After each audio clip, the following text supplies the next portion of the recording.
Good morning, good morning, good morning. This is Midweek Motivation Live, and we are live. This is Patrick Lee coming at you every Wednesday, midweek, here for a little midweek motivation, something to help motivate you, challenge you, and help you get through the rest of the week. I trust that you are doing well today, but I also trust that many of you are probably a little sick to your stomach this week, as am I. Just based on some of the things that are happening in local events. And we're going to talk about a few of those things this morning quickly. And the title of this week, the thing I really want to talk about is fear. What are you afraid of? And there are many different things in life that we are afraid of. I see people already tuning in here, and I'm thankful. I'm very grateful for everyone that tunes in every week. Sal, Ross, Elena, Kim, a lot of you guys that tune in regularly to watch from different parts of the country and here locally in Amarillo. One of the things I want to talk about today, of course, is fear. I was just recently, you guys remember last week, I came to you from Oregon coast. I was back west visiting with my mother. My father passed away in the end of January of this year. And we were able to have a church service at that time, but not able to have a graveside service at that time. And we went back and had a short graveside service with just a small group of family that were able to attend there in Oregon, and also take care of some family matters. And a lot of, in the state of Oregon, the people live in fear and oppression. A lot of people, I don't mean everyone in general, but a lot.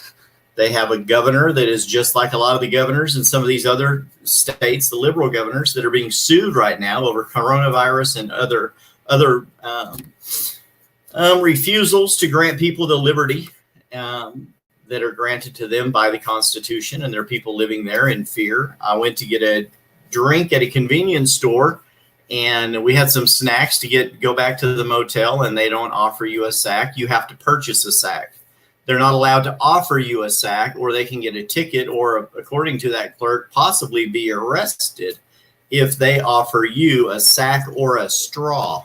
So they keep straws, paper straws, behind the counter because they're afraid that a plastic straw will get stuck in the nose of a sea tortoise that could endanger the life of a sea tortoise. And I get that. So in the state of Oregon, and I think the state of California, straws are banned unless you ask for one and they keep them behind the counter, and they're paper straws and they dissolve right away.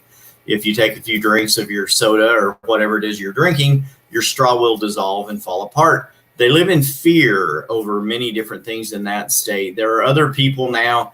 Our pastor of our church has been on the national news media, going to different rallies, has been on Fox News, CBN 700 Club, a few other shows, talking about the refusal of the government to allow religious liberty and the First Amendment rights to some people because of coronavirus. So then there's the other story.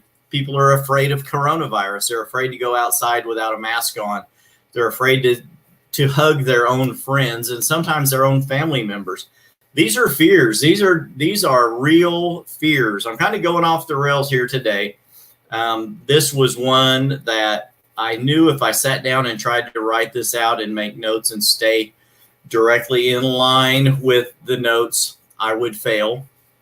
I wasn't afraid of that. I knew it. I recognized it. So I wanted to come on here and just literally talk to you guys about fear. What are you guys afraid of? What are some of the things that you are afraid of? We're going to talk about George Floyd in a minute. Don't think we won't. Jim, good to see you on here. Well and healthy. Thanks be to God. Yes, Steve, great to see you too. Sal, good morning, my buddy. Good to see you guys. So one of the things I was mildly afraid of, used to be when I started this broadcast weekly, was to interject my faith into my videos, because my thought process was at that point, hey, this isn't a Christian show. I'm a business person. I'm a real estate agent. I love helping people. and lifting them up. And that's going to bring me business, right? Life is reciprocal. We talk about that almost every other week. Everything that you do in life is reciprocal. The law of reciprocity. Love you too. Hey, Rebecca, Ross, I hope you're enjoying that book. Ross was one of the winners of The Compound Effect by Darren Hardy a couple of weeks ago. He's already got that in the mail. Thank you, Ross, for coming back every week. I appreciate you guys so much. But I was challenged by some friends of mine who are Christians to say, hey, listen, if you're just going to talk about being who you are, then who you are as a Christian. I'm a Christian. I'm a man of faith. Okay. I'm a believer. So I have gotten over that. And so many people have said, hey, man, I love the fact that you can talk about God. You're not judging. You're not putting anyone down, and you're not forcing your beliefs on anybody. I'm simply telling everyone, hey, man, I'm a Christian, and these are great principles. And I believe that if you follow some of these principles, you can have a better life too. If I'm here to motivate you, right, I want you to live the same kind of life I live and even better. So I appreciate that. And I have done that. So one of the other things that I was slightly hesitant to do is to ever talk about politics or social injustice. Hey, Amanda, good to see you on here as well. Love you. Awesome, awesome lady, Miss Amanda. Good to see you. So, but sometimes in our lives, things become so important, they're unavoidable. And I believe that this week is, so many things are coming to a head. It's almost impossible to not talk about them. We want to continue to stay upbeat, right? We want to motivate you. Part of Midweek Motivation Live is to help you live a better life. And I believe that for you to be able to live a better life, we have to come to grips with some of the things that we're afraid of. You guys comment on here. Put down some of the things that you're afraid of. I bet you there's someone in the next 5 minutes is going to comment on here and say, you know what? I'm a person of color and I'm afraid of being pulled over by a police officer. Yeah, I just said that because that's what's all over the news today. We can't avoid it. We can't avoid the topic. Some people, when you're young, you're afraid of the dark, right? When you're a kid, you're taught to be afraid of the boogeyman, because the boogeyman's going to get you, right? If you don't eat your dinner, if you go out after dark, if you're doing things you shouldn't do, the boogeyman's going to get you. You're afraid of correction. Some of you are afraid of your parents. Some of you are afraid of a sibling or a bully at school. A lot of you are afraid of many different things, people that talk down at you at work or people that abuse you, either physically in a relationship or at work. People that abuse you financially, family members that treat you bad or talk down on you and never give you due credit. These are all real fears. When I was younger and had a family, one of my first fears was being able to be a good provider for my family. I'm afraid if I don't work hard enough, because I'm not as smart as the next guy, that I'm going to be a failure in life. And those are real fears, right? What are you afraid of today? What can we do to help you overcome some of your fears, right? That's what I really want to know of. Some of you need to let go of some things. I was talking with a friend early this morning, dropped off my wife at work and stopped off to have a cup of coffee and just to talk about a couple of subjects. And when this friend works out, he has a picture of the Heath Ledger Joker. And that Joker reminds him, he has that on the wall in front of his workout room to remind him, to motivate him to not be afraid of working out. He's like, man, it's hard to get on the treadmill. It's hard to get on the exercise bike. It's hard, but I'm afraid of not being in good shape because I look at the face of that Joker and it motivates me to kick my butt and get myself in gear so I can live longer and get in better health. And he said, that motivates me. I'm like, wow, that's a great tip. You're afraid of being in bad health. And that judgmental look from that Joker sketch is your trigger point. And that helps you. That's awesome. So then we start talking about other things in the past. And one of the things that a lot of you are afraid to let go of are things that have happened to you in the past, right? Bad experiences have happened to you. You've been abused in the past. You've been in bad relationships you've had to get out of. Some of you are still in those relationships. We've talked about this in the past. And one of the things I want to bring up again is fear of forgiveness. And some of you would say, what in the world is that? What's a fear of forgiveness? What does that mean? You're afraid to forgive somebody because you're afraid of what your life might look like if you get past that. You're too afraid to let go of something, so you hold on to it almost like a dead pet.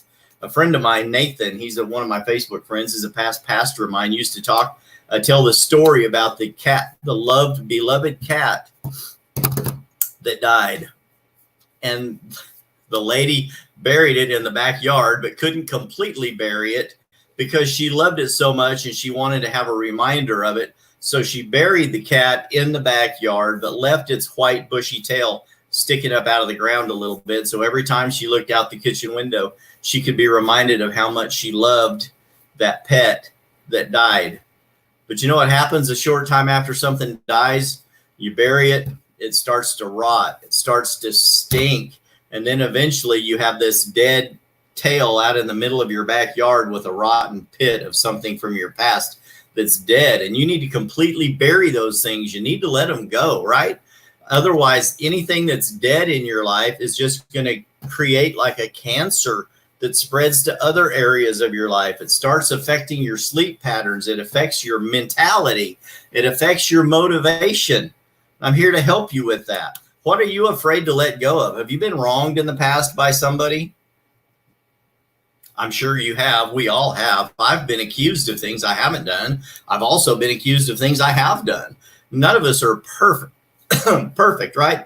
Everyone has skeletons in their closet, and hopefully we can bring most of those things to light, or, we can choose to let those things go. If you've been wronged by somebody, if you choose to forgive that person for wronging you, you let yourself out of that prison that unforgiveness has been holding you into. So my challenge to you this week is forgive, let go. I told one friend, you've been holding on to this thing for 30 years and you've never let it go. And you need to release yourself from that imprisonment of unforgiveness. So I challenge you to forgive people. Now let's go ahead and jump from this.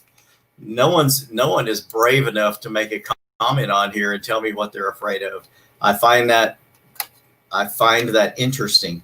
So that's okay. We're going to just jump right into this. And I have tried to remain silent and not talk about social injustice on here. But this one story, and I know that more of it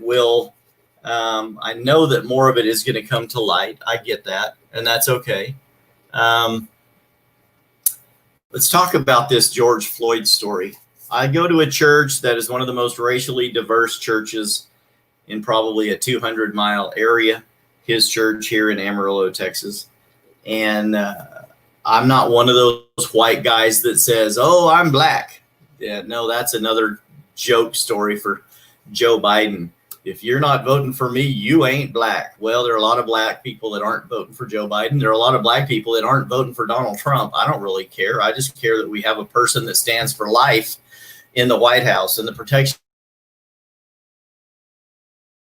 of black friend, the person to stand here and say, all of my friends are black. I'm not associating myself with all black friends or Hispanics. I come from a white town. When I was a kid, we had one black person in my town. It was a kid that was my neighbor, and he was my friend till they moved away. In high school, we had one or two black students. Most of them were an exchange student. We had a couple of Hispanic students that were foreign exchange students, and they didn't stick around very long. They come for a year and then they disappear. A couple of Asian students. So I come from Whiteyville, right? Okay, the Oregon coast is just white people. Now when I go home, that's full of Asian people. And that's great. They're everywhere. Middle Eastern, Laotians, Africans, Asians, Chinese people, Hispanics. The middle part of the state of Oregon is full of Hispanics, and they're migrant workers. Nothing wrong with being a migrant worker. God bless you, man. Let's go out and pick some beans or strawberries or potatoes, and let's support our families and have a job. I don't care what color you are. We all bleed red on the inside. God created all of us equally. We simply happen to have more levels or different types of melanin in our skin. It causes us to have different skin color, and we've come from a different area where we may have a different culture, but nothing in that culture. When you come to America, this is the land of the free and the home of the brave, right? We have what they call inalienable rights given to us by the First Amendment. And those are very many. If you read the Constitution, It'll tell you in those amendments what those rights are: life, liberty, the pursuit of happiness. The right to not be subject to illegal search and seizure. The right to bear arms, the right to free speech, the right to peaceably assemble. Everyone's got really quiet on here. I hope you're still watching. But these are serious matters. And when I see this story come across my feed about George Floyd being dragged out of his car and handcuffed before he was, in all of the news stories, quote unquote, murdered by a cop. We've seen these stories come out before. I am sickened by these stories. I cannot believe this happened in today's America. I am saddened that it did. I don't know the backstory. They're going to come out with a spin on it one way or another, right? There's going to be a spin. There always is. In the news media, there's a spin one way or another. Many times a black person has been killed by a cop, whether it's a white cop or a black cop, right? Doesn't matter. If it was a black cop, then they changed the spin on that. If it was a white cop, they changed the spin on that. They seldom report on a white person being killed by a black cop. That doesn't fit the social narrative that all cops are bad and all white people are racist, because we're not, man. I don't have a racist bone in my body. But you know what? If you tell a joke about another race, you're racist. Maybe just a little bit racist, right? If you're in a social setting and you're laughing about jokes being told by about another nationality, you're allowing racism. Are you afraid to stand up to tyranny? Are you afraid to stand up to social oppression by someone else? If you hear someone talking about stories like this, do you ignore that because you don't want to get involved? Or are you in fear? What are you afraid of? Are you afraid of speaking out because you may be singled out in a crowd? Because you won't joke about or laugh or discuss things like this that are wrong? When you are an American citizen and you see things being done wrong to an American brother or sister and you do nothing, what does that say about you? What does it say about me? These are things that are real in our nation today. And I want to challenge you to stand up against tyranny, stand up against oppression. What are you afraid of? My bonus last week was what happened if you just went for it? How would things go in your life if you just went for it, right? What are you afraid of? What's the worst thing that could happen to you? And someone might say, well, if one person stands up against the cops, well, then we're going to get arrested too. I don't want to get suicided by Hillary Clinton because I talk about politics or illegal things that are going on in our government. And I also don't want to be singled out by the cops because I said something on social media and then all of the cops are against me, right? I'm a free white and 56-year-old white man. I live in Amarillo, Texas. Clients of mine that I help buy and sell homes are Randall County police officers, Potter County sheriff's officers, Amarillo Police Department, Amarillo Fire Department. These people are all friends of all different races and colors.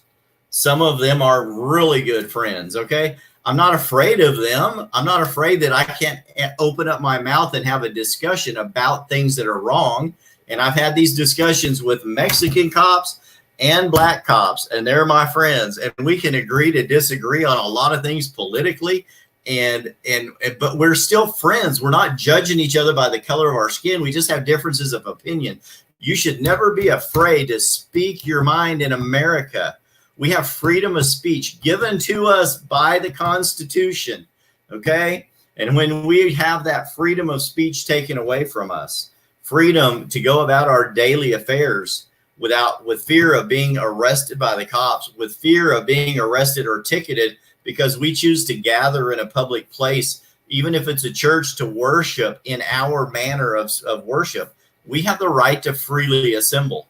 We have the right to freely go about our business and expect to not be arrested wrongly. In the case of George Floyd, we don't know the backstory. We're going to hear the backstory, but backstory or not, no one has the right to drag a man of any color out of his car. Once a threat has been stopped, he's handcuffed, you put him in the back seat of the cop car, you lock him up. You don't put your knee on their neck face down for 10 minutes until they die. This is America, people. This is not the way we treat people. A murderer, a child molester, an abuser, a sexual abuser, these are horrible things. Pimps, thugs, druggies. We have meth problems going on all over Amarillo and all over America, right? We have prostitution running rampant. We have child sex slavery running rampant around our world and happening right here in Amarillo, Texas. When you hear about these things, do you stand up? Do you report it? Do you get involved? Or do you just turn a blind eye? If you turn a blind eye, you're afraid. You're afraid of being singled out. You're afraid of standing up for what's right. And if you don't know the difference between right and wrong, I feel sorry for you, because I hope you were raised better than that. If you don't know the difference between right and wrong, pick up a Bible. I'm a thumper. I'll thump it right now. Where's my Bible? I've got 6 of them around here. I will thump a Bible in your face. The Bible will give you a good idea of how to treat people, what's right and wrong. And then go get a copy of the Constitution of the United States of America. Read what it says. We just celebrated and mourned Memorial Day weekend. You know how many millions of people died fighting for your freedoms, for us to be able to carry a gun, for us to be able to defend ourselves, for us to be able to peaceably assemble, for us to have freedom of speech, to be able to speak our mind. I'm on social media right now. According to the computer, a few people are watching. Within a couple of hours, a couple hundred people are watching. I have nearly 5,000 followers on here, plus a public figure page, 17 other pages, and this is all broadcasting live on Facebook and broadcasting live on one of my Google's YouTube channels at the very same time. And this goes out to the world. I don't care. I'm not afraid of that. The worst thing someone can do is censor me or take my video down. I don't care. We have reached a point in our nation to where we have to stand up for right, not wrong. I'm sickened by what happened to George Floyd. I pray for his family, and I have been reading some of the comments and some of the other posts by other people that I like and love and look up to and follow as well. And I am very, very happy that so many people are speaking out about this. When we don't speak out about wrongs that are happening in our society, we are no worse than the person, or no better than the person that did that wrong. Thank you. Yes, Kim, exactly. We have to be able to have intelligent conversations. Don't be a doormat. Thank you, Liz. I appreciate that very much. Those of you that are commenting on here, my challenge, and I want to motivate you this week, is with this. When you see tyranny happening, oppression happening, social injustices happening, what are you afraid of? What kind of judgments are you holding on to from things that happened in the past that you're afraid to let go of? Will you stand by in fear, or will you stand up to tyranny or oppression? What are you afraid of? I'm tired of sitting down and being quiet about it. I try to motivate you every week, and now it's time for all of us, especially if you have any kind of a platform, and your platform may be a soapbox, and it may only be the people in your very close social circle. But it's time for we as Americans to stand up and speak our mind, to speak our peace and to speak our heart, and stand up for what is right in America and stand against things that are wrong in our nation. I challenge you to do it. Hold my feet to the fire, and continue to comment, like, and share this post everywhere. I want it to go, whatever they call that. I want it to go viral. I don't care. I want this to be heard. People in America need to stand up against tyranny. You need to stand up against oppression. You need to support your good law enforcement officers. Most law enforcement officers are great.